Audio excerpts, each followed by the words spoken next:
भगवान श्री राम के एक भक्त हुए स्वामी सुरसुरानंद जी। इनके जीवन में एक विचित्र घटना तब घटित हुई जब यह अपनी धर्मपत्नी श्री सुरसुरी बाई के साथ जंगल में तप कर रहे थे।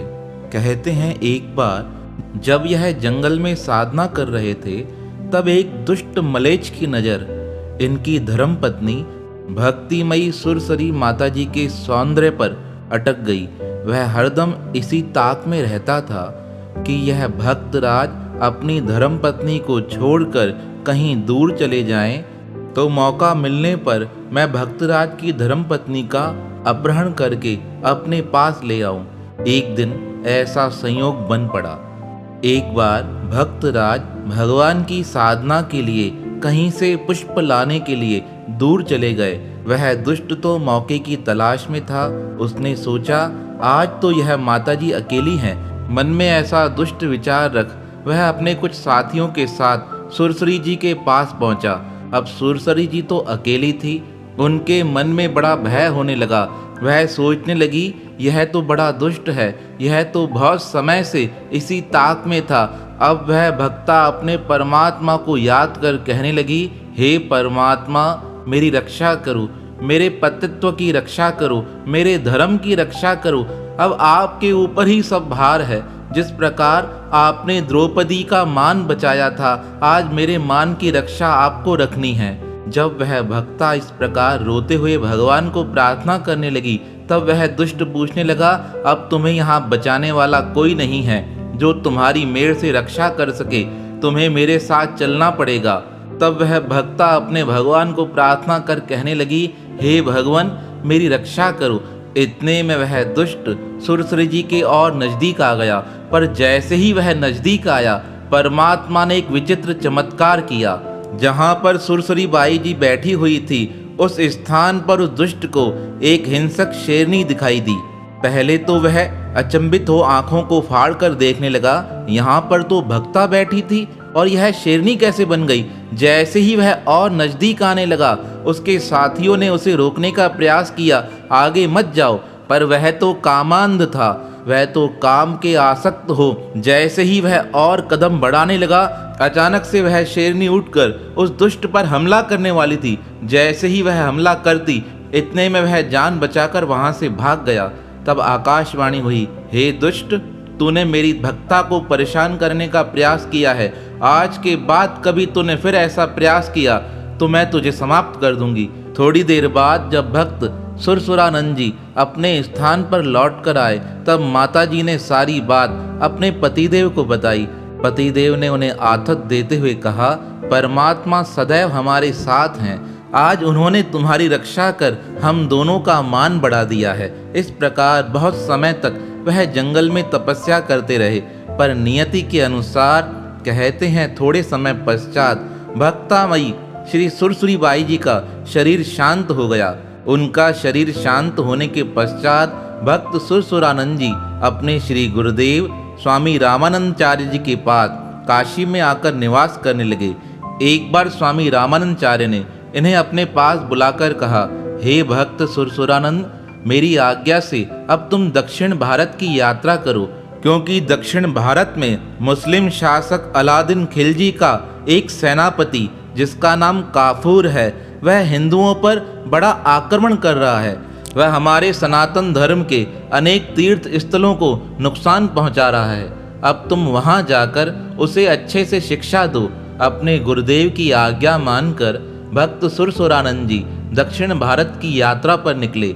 जैसे ही वह दक्षिण भारत पहुंचे उन्होंने देखा यहाँ पर अनेक सनातन तीर्थ नष्ट भ्रष्ट हो चुके हैं। तब उन्होंने अनेक प्रयासों से अलादीन खिलजी के मंत्री काफूर को समझाने का प्रयास किया, पर वह मानने को तैयार नहीं था। वह तो एक ही बात कहता था, हमारा धर्म श्रेष्ठ है। एक दिन भक्त सुरसुरानंद जी ने अपने सिद्ध बल से एक विचित्र लीला की।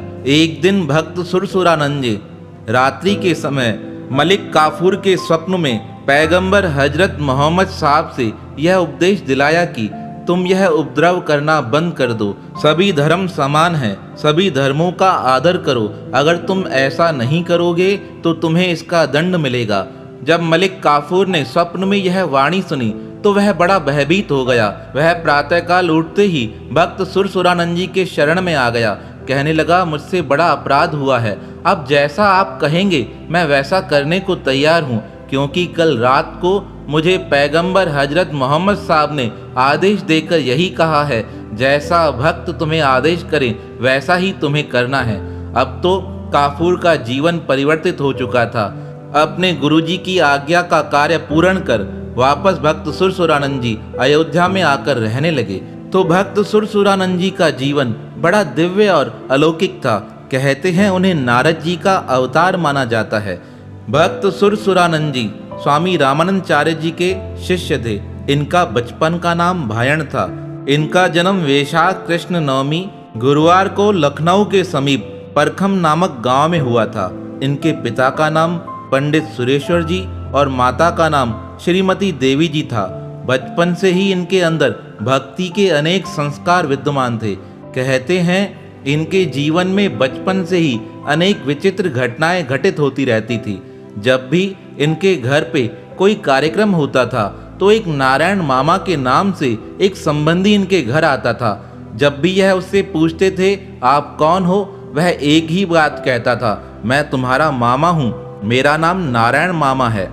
एक दिन इनके मन में वैराग्य उत्पन्न हुआ।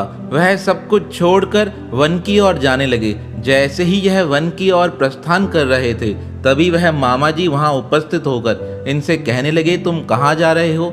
तब भक्त सुरसुरानंद जी कहने लगे, मैं अपने परमात्मा की साधना करना चाहता हूँ। तब वह मामा जी कहने लगे, तुम्हें अगर साधना करनी है तो तुम स्वामी रामानंदाचार्य जी के पास जाओ, वह तुम्हें साधना का सही मार्ग बताएंगे। तब वह अपने मामा जी का आदेश मान स्वामी रामानंदाचार्य जी के पास आकर काशी में निवास करने लगे। जब वह काशी में आकर निवास करने लगे तब इन्होंने स्वामी रामानंदाचार्य जी से कहा, मुझे दीक्षा चाहिए, आप दया करके मुझे दीक्षा प्रदान करें। स्वामी जी ने कहा, जब वक्त आएगा तुम्हें दीक्षा स्वतः प्राप्त हो जाएगी। तब भक्त सुरसुरानंद जी कहने लगे, मुझे आपसे एक बात और कहनी है। जब भी मैं मुसीबत में होता हूँ एक मामा जी मेरे पास उपस्थित हो जाते हैं। वह सदा मुझे नया मार्ग बता देते हैं। वह कौन है? कौन आकर मेरी रक्षा करके जाता है? कौन मुझे मार्ग बता कर जाता है? तब स्वामी रामानंदाचार्य जी कहने लगे, समय आने पर सारी बातें पता चल जाएंगी। एक दिन स्वामी रामानंदाचार्य ने सत्संग के पश्चात बड़ी दिव्य ध्वनि में शंखनाद किया। उस शंखनाद को सुनकर भक्त सुरसुरानंद जी मूर्छित हो जमीन पर गिर गए। जब वह होश में आए तो उन्हें पता चला कि मैं पूर्व जन्म में कौन था। उनको जब पूर्व जन्म की स्मृति हुई तो वह भागते हुए स्वामी जी के चरणों में आकर प्रणाम करने लगे, हे भगवान, अब यह जीवन आपके हवाले है। उनके गुरुदेव कहने लगे, क्या तुम्हें पूर्व जन्म की यादाश्त आ चुकी है? तब भक्त सुरसुरानंद जी रोते हुए कहने लगे, पूर्व जन्म में मुझसे बड़ा अपराध बन पड़ा था। मैं नारद के रूप में था और मैंने क्रोधवश अपने भगवान श्री विष्णु को श्राप दे दिया था। उन्हें कहा था तुम भी पत्नी वियोग में भटकोगे, और तब मेरे मन में शादी की बड़ी तीव्र इच्छा थी। तब तो भगवान ने मेरी इच्छा पूर्ण नहीं की, पर उस इच्छा को पूर्ण करने के लिए मुझे यह अवतार लेना पड़ा है। हे गुरुदेव, मुझ पर कृपा करो, मैं इस संसार बंधन से मुक्त होना चाहता हूँ। तब स्वामी रामानंदाचार्य कहने लगे, तुम अवश्य इस संसार के बंधन से मुक्त हो जाओगे, पर जो तुमने भगवान के समक्ष इच्छा की थी वह इच्छा तो अवश्य पूर्ण होगी। तुम्हें तो विवाह करना ही पड़ेगा। तब वह पूछने लगे, मेरा विवाह किसके साथ होगा? अभी इस प्रकार बातें चल रही थी। तब भक्त सुरसुरानंद जी के गांव में रहने वाली एक स्त्री जो मन से भक्त सुरसुरानंद जी को अपना पति मान चुकी थी, वह स्वामी रामानंद जी के चरणों में आकर रोकर कहने लगी, मैंने तो इन्हें कब से पति मान लिया है, पर यह अब अपना गांव छोड़कर आपके पास आकर रहने लगे हैं। अगर यह मुझे पत्नी रूप में स्वीकार नहीं करेंगे तो मैं आपके सामने ही अपने प्राणों का त्याग कर दूंगी। उसकी बातें सुनकर स्वामी रामानंदाचार्य ने भक्त सुरसुरानंद जी से कहा, इसे ही धर्म पत्नी के रूप में स्वीकार करो। भक्तराज कहने लगे, मेरी साधना में अनेक विघ्न आ सकते हैं। तब स्वामी जी कहने लगे, सुरसरी बाई भी बड़ी भक्तिमय माता है, इनके साथ रहने पर तुम्हारी साधना जल्दी सफल हो जाएगी और नियति के अनुसार तुम्हें आपस में मिलना पड़ा है। जैसे ही नियति पूरी होगी दोनों का वियोग हो जाएगा। अपने गुरुदेव की आज्ञा मानकर अपनी धर्मपत्नी सहित भक्त सुरसुरानंद जी जंगल में आ तपस्या करने लगे। तो किस प्रकार अपने भक्त की भगवान ने जंगल में रक्षा की। अपने भक्त का मान बचाने के लिए भगवान ने भक्त को शेरनी के रूप में परिवर्तित कर दिया। तो ऐसे परम पावन भागवत भक्त श्री सुरसुरानंद जी और भक्तिमयी सुरसुरी मई के पावन श्री चरणों में हमारा बारंबार प्रणाम है।